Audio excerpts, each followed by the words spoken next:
بچو په پیدایش کې راغونډېږي او یا نور داسې د خوشحالۍ خبرې په هغې کې خلک راغونډ شي یا د یو غم خبرې نو په هغې کې خلک راغونډ شي. نن چې مونږ او تاسو راغونډ یو نو دا د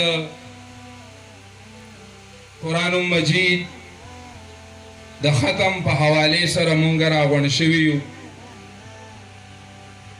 او دا ټوله نتیجه زمونږ د خوږ ورور حضرت مولانا سید عمران ولی صاحب او د هغې سره حضرت مولانا محمد ابراهیم صاحب، حضرت مولانا شاه حسین صاحب معلمات چې کومې دي د هغې د محنت نتیجه ده چې مونږ او تاسو ته داسې یو ماحول مهیا کړ چې په هغې کې مونږ او تاسو راغونډ شو او د ذکر الله دپاره د خپلو بچیانو د خپلو لوڼو په سرونو باندې د څادر اچولو دپاره مونږ او تاسو دې راغونډ کړو.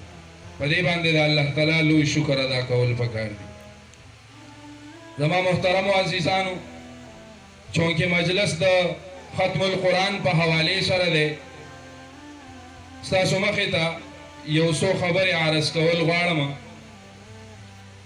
د قرآن مجید ډېر لوی عظمت دی او د پوره انسانیت ته الله تعالی په قرآن مجید کې د انسان د زندګۍ تیرولو هغه طریقه او انداز چې دی هغه الله تعالی ډېر په فصیح او بلیغ انداز کې او په سپیشلو الفاظو کې الله تعالی په قرآن مجید کې ما او تا ته ذکر کړلی چې انسان ته په دنیا کې زندگی تیرې ته په کومه طریقه سره زندگی تیرې دا الله تعالی ما او تا ته په قرآن مجید کې ذکر کړی دی.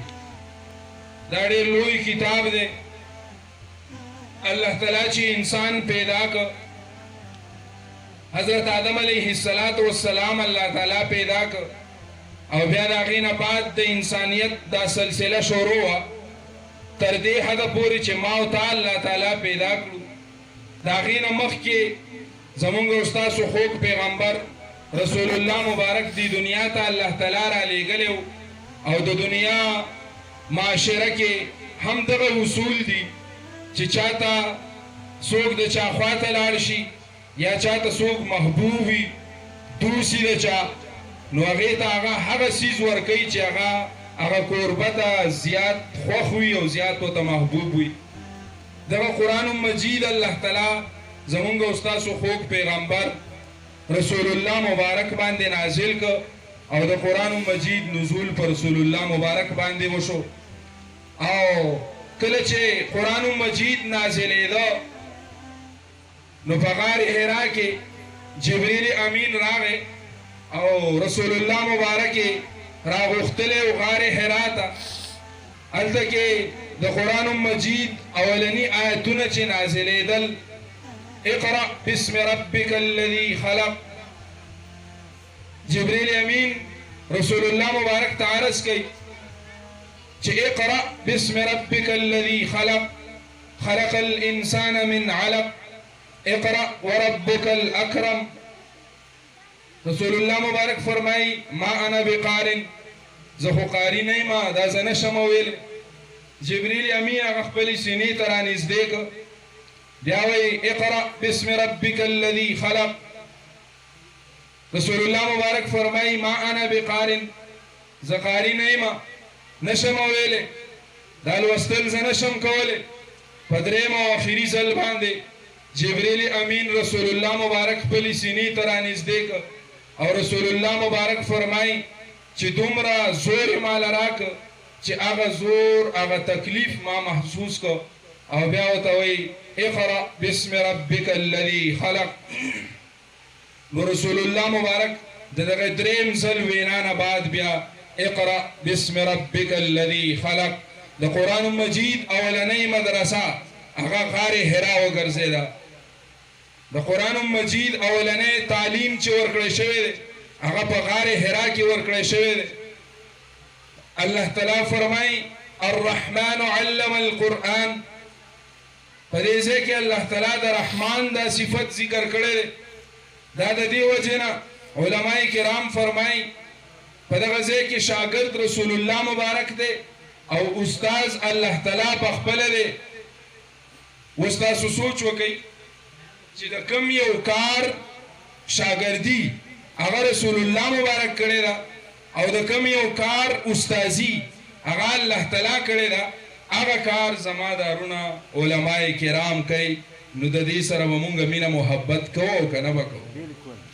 ضرور به اوسه کوو، ځکه چې دیو هغه منصب را ټینګ کړی دی، هغه مقام او هغه ځای را ټینګ کړی دی کوم چې رسول الله مبارک ښودلی دی، کوم چې الله تعالی ښودلی دی. نو د دې وجې نه به د دې علماء کرامو په سر باندې مونږ لاس ږدو او د دې سره به مینه محبت کوو، د دې سره به کومک کوو.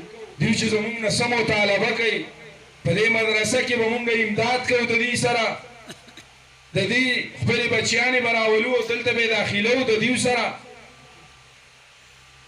که دوی یو خبره تیز هم وکړي د هغې به مونږ ورته معافي کوو، خیر دی.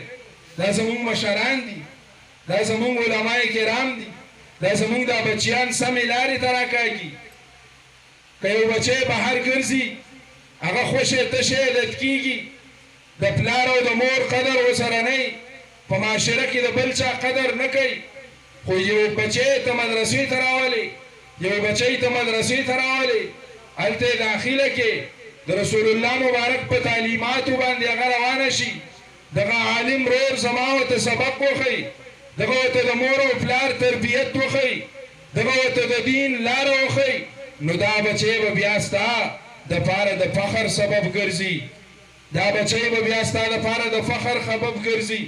خو که یو بچی به هر خوشی تشی ګرځي نو هغه به بیا زما او ستا دپاره د زوال سبب ګرځي، هغه به بیا زما او ستا دپاره د ناکامۍ سبب وي، د نقصان سبب وي. نو دا کار دا زما دارونه علماء کرام کوي. د دې سره به مونږ کومک کوو، د دې سره به مونږ امداد کوو. دوی ته به خپل بچیان راولو، خپلې لوڼه به ورته راولو چې ته ورته په سر لاس کېږده، ته ورته د قرآن مجید تعلیمات وښایه، ته ورته د قرآن مجید ترجمه وښایه. نو زما محترمو عزیزانو، کم یو کار چې په خپله رسول الله مبارک کړی دی، کم یو کار چې الله تعالی په خپله باندې کړی دی، هغه کار زما دارونه علماء کرام کوي. دا ښکلی بهار چې ما او تا را جمع یو، خوشحالي ده، مبارکۍ یو بل له خلک ورکوي. دا چا قایم کو؟ دا د دې علماء کرامو د محنت نتیجه ده چې ما او تا ته دغه پروګرام مهیا که، ما او تا ته دغه ماحول مهیا که او ما او تا را جمع شوي او دلته کې ناست یو. زما محترمو عزیزانو، د قرآن مجید اولنۍ مدرسه غار حرا او د هغې نه